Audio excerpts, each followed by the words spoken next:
ایسے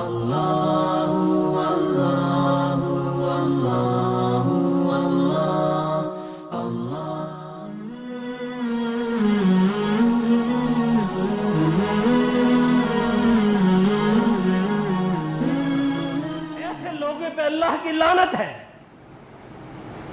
جو اللہ کے مقابل میں طاغوت کے ساتھ کھڑے ہیں، اللہ کے قانون کے مقابل میں طاغوت کے قانون کی پوجا کرتے ہیں، اللہ کے فیصلوں کو بالا طاق رکھتے ہیں اور اس میں طاغوت کے فیصلوں کو اپنی زندگی کا اوڑھنا بچھونا اور بہتر قرار دیتے ہیں۔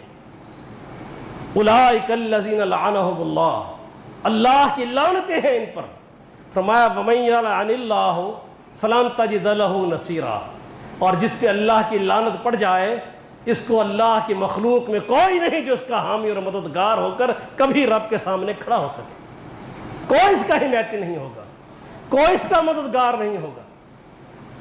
میرے بھائیوں، ان جرائم سے بچنا ہے، اللہ کی وسیع رحمت حاصل کرنی ہے۔ فرمایا محمد رسول اللہ صلی اللہ علیہ وسلم نے فرمایا لعن اللہ الیہود والنصارى، اللہ کی قسم ہے محمد کریم علیہ السلام کی ایک ایک بات ایسے سچ ہے جس سے آج آپ کو باہر چمکتا سورج نظر آتا ہے۔ دن اور رات کے کسی وجود میں شک کیا جا سکتا ہے، محمد کریم کی بات پہ شک نہیں کیا جا سکتا صلی اللہ علیہ وسلم، اس لیے کہ وہ اللہ کی بات ہوتی ہے۔ فرمایا ان لوگوں پہ لعنت ہے، لعن اللہ الیہود والنصارى اتخذوا قبور انبیائہم مساجدا، اللہ کی لعنت ہے یہود و عیسائیوں پر، انہوں نے انبیاء کی قبروں کو، صلحاء کی قبروں کو وہاں سجدہ گاہ بنایا، وہاں رکوع کیے، وہاں گریہ ازاری کی، وہاں طواف کیے، وہاں سجدے کیے، ان کو مساجد بنا ڈالا۔ اللہ کی ان پر لعنت ہو۔ اب بتائیے محمد کریم علیہ السلام جس قوم پر لعنت کر رہے تھے، کیا آج مسلمان اس گناہ میں ملوث نہیں ہیں؟ کیا یہ لعنت سے بچ جائیں گے؟ یہ اس کام پہ نہیں کھڑے؟ بلکہ امام ابن تیمیہ رحمۃ اللہ علیہ فرماتے ہیں، یہ بات صحیح ہے، اگر کسی مزار پر کوئی مسجد بنائی گئی ہے، یہ بات نوٹ کرو حضرات، شرک سے بچ کے رہو، اللہ سے امید ہے، یہ توحید کی برکت سے اللہ سے امید ہے وہ ہمارے گناہوں کو معاف فرما دے گی۔ ایسی قبر، مزار، آستانہ جہاں پر لوگ آ کر اپنی امیدیں لے کے آتے ہوں، امیدوں کے پورے ہونے کا یقین رکھتے ہوں، اپنے خوف لے کر آتے ہوں اور امیدیں لے کر جاتے ہوں، ایسے مزار اور آستانوں پر اگر کوئی مسجد بنائی گئی ہے، اس مسجد میں نماز نہیں پڑھنی چاہیے۔ لوگ بناتے کیوں ہیں وہاں مسجد؟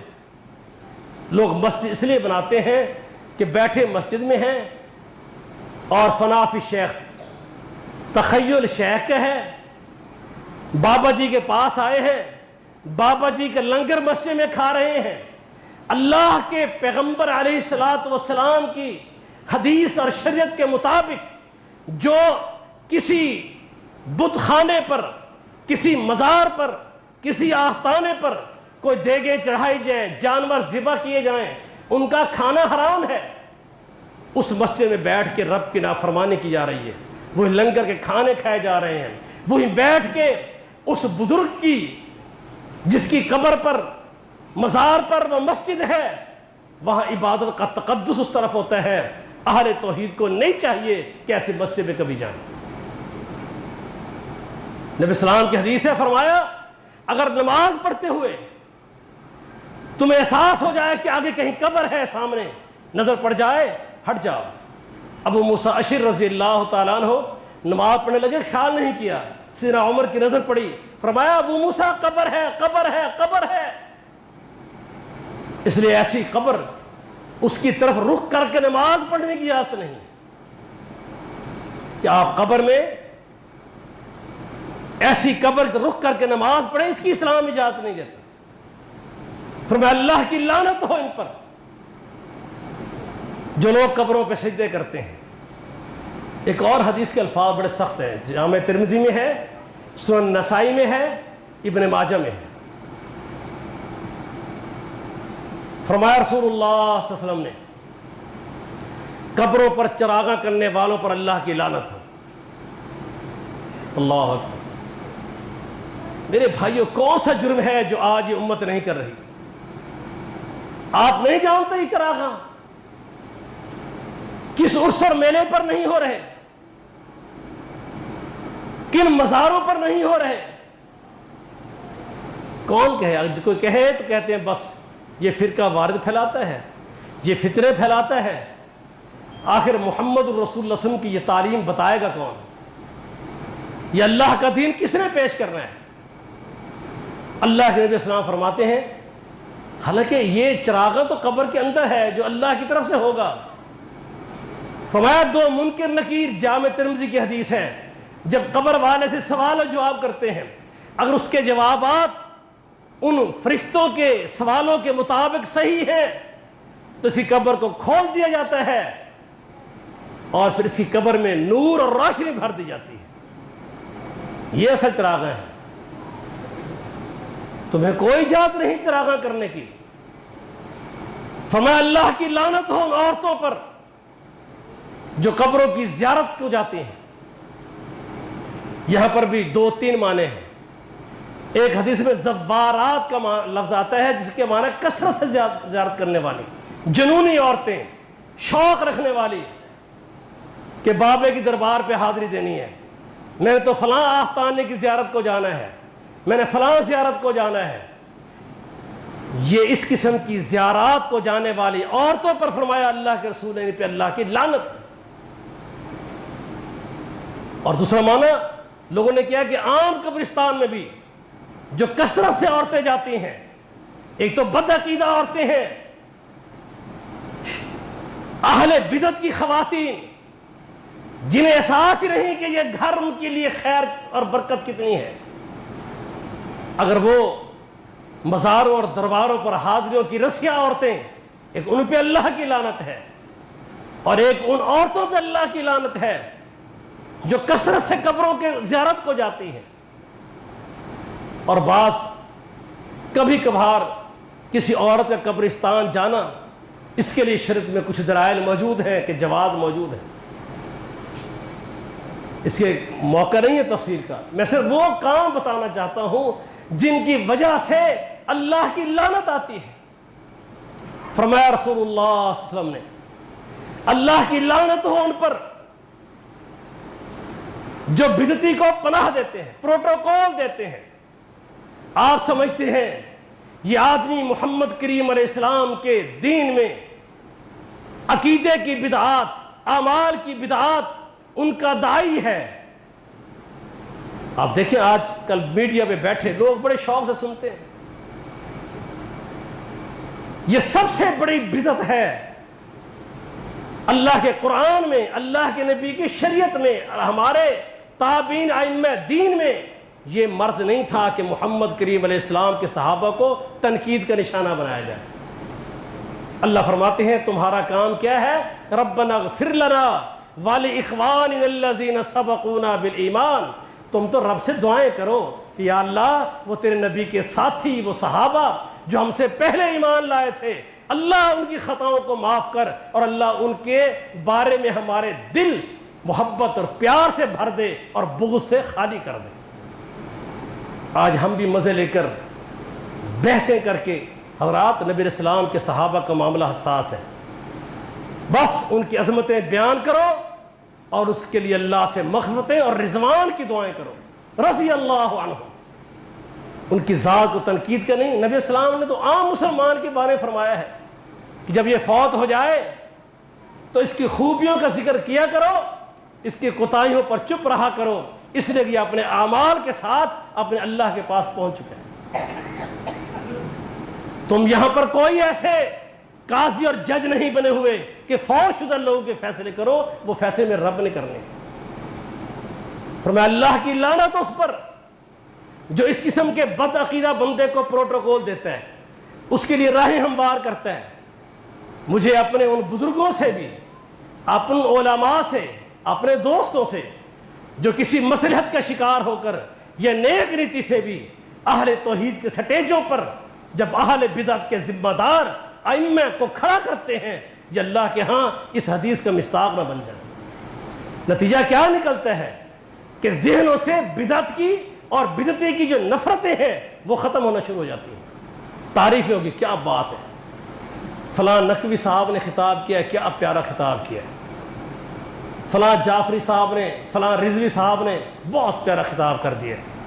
نتیجہ کیا نکلتا ہے کہ اہل توحید، اہل سنت کے ذہنوں میں توحید کی محبت اور سنت کی محبت کی وجہ سے جو اس طرف دل میں کڑھن تھی وہ ختم ہونا شروع ہو جائے گی، اور کسی وقت بھی یہ بندہ توحید و سنت کی غیرت سے عاری ہو سکتا ہے۔ اور اسی لیے فرمایا کہ اللہ کی لعنت ہو اس پر جو کسی بدعتی کو پناہ دیتا ہے۔ پناہ کا معنی یہی ہے کہ اس کے لیے ماحول مہیا کرتا ہے، اس کے لیے پبلک مہیا کرتا ہے، اس کے خلاف نفرت کا خاتمہ کرتا ہے۔ یہ چیز بڑی خطرناک ہے۔ کچھ اور باتیں بھی ہیں جو رسول اللہ صلی اللہ علیہ وسلم نے اس پہ لعنت کی باتیں کی ہیں۔ اس لیے میرے بھائیوں، میرا آج آپ سے گزارش ہے، ہر اس کام کی طرف آگے بڑھیے جس کام سے اللہ کی رحمتیں تمہیں حاصل ہوں، اور ہر اس کام سے دور بھاگیے جن سے اللہ کی غضب، ناراضگی یا لعنت بندے پڑتے ہو۔ اللہ مجھے اور آپ کو اپنے امان میں رکھے۔ وما علینا الا البلاغ۔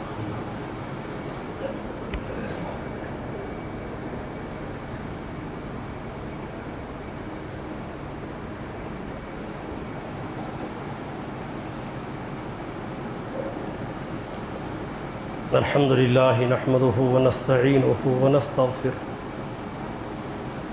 ونعوذ بالله من شرور أنفسنا ومن سيئات أعمالنا، من يهده الله فلا مضل له ومن يضلله فلا هادي له، وأشهد أن لا إله إلا الله وحده لا شريك له، وأشهد أن محمدا عبده ورسوله۔ أما بعد فإن خير الحديث كتاب الله، وخير الهدي هدي محمد صلى الله عليه وسلم، وشر الأمور محدثاتها، وكل محدثة بدعة، وكل بدعة ضلالة، وكل ضلالة في النار۔ قرآن مقدس کی جو آیت میں نے پڑھی تھی، طاغوت کے دو بڑے سرغنہ کعب بن اشرف یہودی اور حی بن اخطب، جو اپنے معاشرے کے مذہبی اور سیاسی لیڈر تھے یہودیوں کے، یہ مکہ میں آئے تو محمد کریم علیہ الصلوۃ والسلام اس وقت اپنی دعوت کا آغاز کر چکے تھے۔ کچھ لوگ اسلام کی طرف مائل ہو رہے تھے۔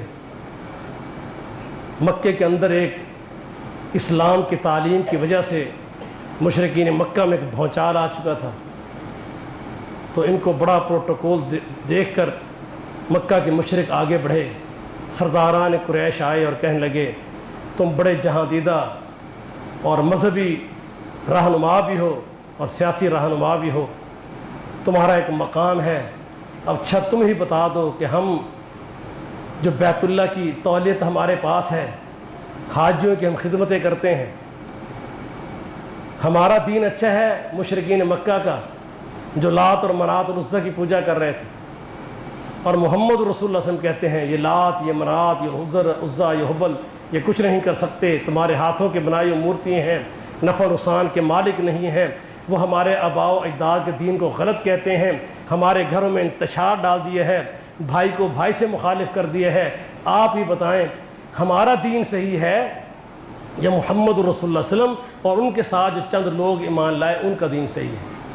تو یہ بدبخت کہنے لگے، اس کا اللہ نے قرآن میں ذکر کیا ہے کہ نہیں، تمہارا معاذ اللہ یہ اہل شرک کا، شرک پر مبنی تمہارا جو بد عقیدگی والا تمہارا دین ہے وہ صحیح ہے، اور محمد کریم علیہ السلام اور آپ کے صحابہ کا دین، اہل ایمان کا دین وہ صحیح نہیں ہے۔ اللہ نے فرمایا اولئک الذین لعنہم اللہ، ان پہ اللہ کی لعنت ہے۔ اس لیے میرے بھائیوں، کبھی کبھار اگر اس ذہن سے کوئی بندہ بات کرتا ہے کہ پاکستان میں بھی انگریزوں کا قانون ہے، لہذا یہاں قانون کی عملداری نہیں ہے، اور فلاں علاقے میں قانون کی عمل داری ہے، طاغوت کے قانون کی طاغوت سے تقابل کرتا ہے، یہ تو تھوڑے خطرے والی بات ہے۔ اور کبھی اس کے ذہن میں یہ آ جائے کہ جو اللہ کے قوانین ہیں، معاذ اللہ ان کے بجائے یورپ کے خود ساختہ بنائے ہوئے پارلیمنٹ کے قوانین زیادہ بہتر ہیں، یا پاکستان کی پارلیمنٹ کے بنائے ہوئے قوانین یہ زیادہ بہتر ہے معاذ اللہ، پھر یہ بندہ مسلمان نہیں رہتا۔ تو ہمیں نبی السلام کی حدیث ہے کہ بندہ نیکیاں کرتے کرتے جنت سے ایک بالش دور ہوتا ہے، کہ زبان سے ایسا کلمہ نکالتا ہے کہ اللہ کے اتنا غضب آتا ہے کہ سیدھا جہنم میں چلا جاتا ہے۔ تو اس لیے ہمیں اس سے محتاط رہنا چاہیے، خیر کی متلاشی رہنا چاہیے۔ اللہ تعالیٰ مجھے اور آپ کو اپنی امان میں رکھے اور توحید و سنت کے عقیدے پر موت دے۔ سبحان ربک رب العزت عما یصفون وسلام علی المرسلین والحمد للہ رب